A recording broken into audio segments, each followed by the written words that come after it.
Nakikita niyo ba yung bundok na yan? Hindi kami dyan papunta. Dito lang kami sa malapit kila Lola. Maghahanap kami ng malunggay para sa aso namin na buntis. Uy, may nanonongkit ng nyog. Buti na lang talaga dito kami nagpunta kahit walang malunggay dito. Kaso lang mukhang hindi kami makakahingi kasi naihiya kami. Eto nga nagbabaak na yun na singgero kusinero ng buko. Sabi ko naman sa inyo, mahihain kami kaya pitalaw ang hiningi namin. O di ba may kutsara pa sa tenga? Hindi kasi kami prepared. Ang alam ko malunggay ang pinunta namin dito. Ayan, nakikita niyo ba yung kalupaan na yan? Lahat na natatanaw niyo na yan, hindi yan sa amin. Bilisan mo naman dyan para makahingi pa tayo. Ito nga pala yung baboy ng tsuhin namin, si Vegeta. Pag wala ng pera, bebenta.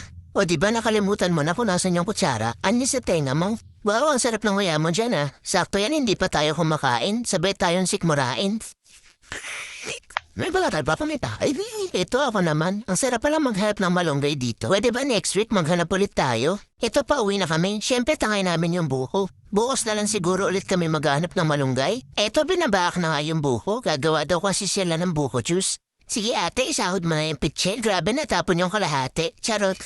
Eto dinadasala na nga yung buko para sumarap. Charot. At dahil may dumaan na mag-ice cream, sinamahan natin namin ng ice cream para masarap. Sige, babay na sa inyo. Kakain na muna kami. Salamat.